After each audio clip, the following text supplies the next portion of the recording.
Kabar baik, mulai 13 Juli nanti Taiwan longgarkan aturan level 3, boleh makan di tempat hingga olahraga. Tapi harus taati aturan berikut ini. Masih ada aturan yang harus ditaati walaupun untuk makan di tempat sudah diperbolehkan dan kegiatan di luar rumah sudah lebih bebas daripada kemarin-kemarin. Alhamdulillah dalam beberapa minggu saja Taiwan bisa langsung menangani virus karena ketaatan para warganya. Dan semoga Indonesia bisa menyusul ya, yang hari-hari ini kasusnya di atas 30.000, bahkan kemarin tembus 38.000 kasus. Nah, apa aja aturan di Taiwan itu seperti berikut ini.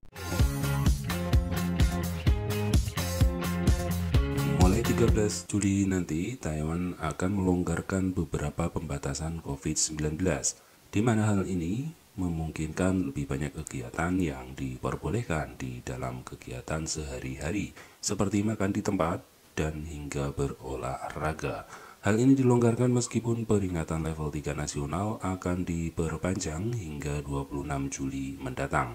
Namun dilonggarkan karena penularan harian sudah turun di angka yang terkendali.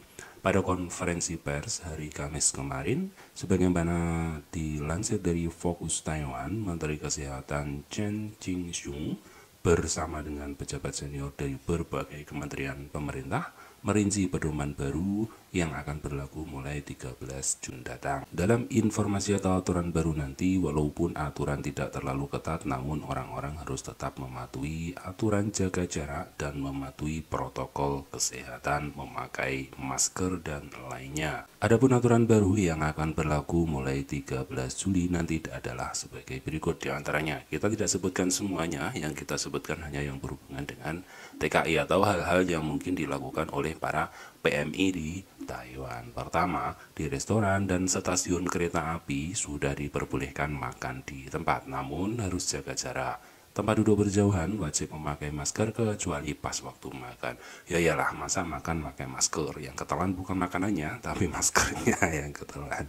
Di pasar tradisional, aturan hampir sama di restoran, hanya saja pelanggan tidak boleh lebih nongki-nongki lebih dari 1 jam. Museum, ruang pameran, bioskop, dan pusat budaya akan dibuka kembali dengan kapasitas hingga 100 orang sekaligus. Pengunjung disarankan untuk melakukan reservasi dan harus mematuhi aturan jaga jarak dan masker. Jadi yang paling ditekankan di Taiwan itu setelah tanggal 13 Juli nanti adalah masker dan jaga jarak, serta ada lagi nanti berkumpul yang lebih dari 4 orang masih berlaku. Pusat olahraga, lapangan golf, dan game akan dibuka kembali dengan pembatasan sosial, wajib mengenakan masker. Kamar mandi akan tetap ditutup di tempat tersebut, penyewaan perlengkapan juga tidak diizinkan. 5 beberapa aturan pembukaan lagi, namun tidak ada hubungannya dengan kegiatan TKI. Jadi 4 saja ini cukup lah buat teman-teman ketahui semua yang ada di Taiwan, dan ya dibagikan ke teman-teman biar nggak ada yang tersedia, biar nggak ada yang kedenda lagi. Namun ingat, pertemuan di dalam ruangan masih tidak boleh lebih dari 4 orang. Kalian makan di toko Indo nggak boleh lebih dari 4 orang, maksimal 4 orang. Itu pun riskan banget ya 4 orang.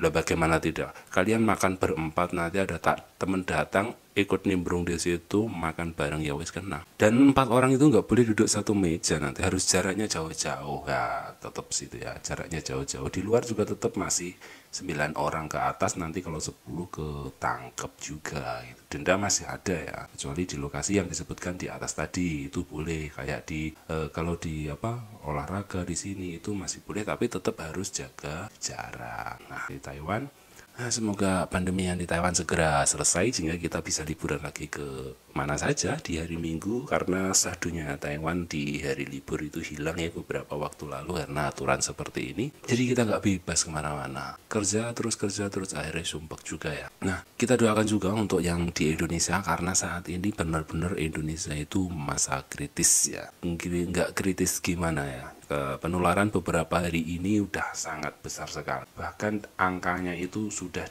tembus di atas 30.000 ya. Kalau kita lihat kemarin itu tanggal 8 Juli itu 38.391 orang dinyatakan positif. Tanggal 7 ya sebelumnya tanggal 7 itu ada 34.300. Kemudian di tanggal 6 itu ada 31. Nah, dan banyak ya berita-berita itu rumah sakit yang kolaps, bahkan sudah dibahas di Mata Najwa juga rumah sakitnya kolaps, dan banyak rumah sakit juga mendirikan tenda-tenda darurat, dan banyak bahkan yang lagi viral masuk di TV Taiwan itu ya kuburan massal di Jakarta ini ya. Jadi aduh ya, memang seperti ini di Indonesia sih, karena banyak yang bandel sih ya, banyak yang nggak percaya virus itu loh. Jadi masyarakat itu salah persepsi kan. Kalau kita lihat ya, kita lihat di media sosial tuh ada gini ya, konspirasi COVID. Nah, masyarakat itu salah persepsi gitu loh.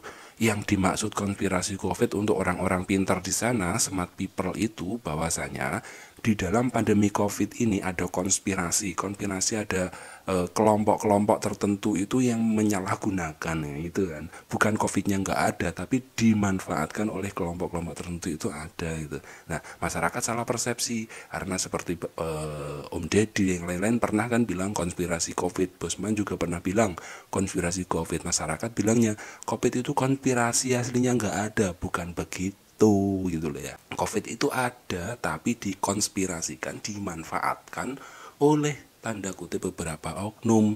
Itu yang dimaksud mereka konspirasi COVID, bukan nggak ada COVID lah. Masyarakat bawah nggak tahu ilmunya, nggak tahu mana-mana, bilangnya malah COVID itu nggak ada, konspirasi. Aduh, jadi ya salah persepsi seperti itu, jadinya penularan banyak, susah di apa namanya diatur, susah menaati peraturan ya, seperti itu. So bagaimanapun semuanya kita berdoa saja semoga COVID di Indonesia juga segera sembuh, di Taiwan segera hilang, dan kita bisa beraktivitas seperti biasanya. Oke.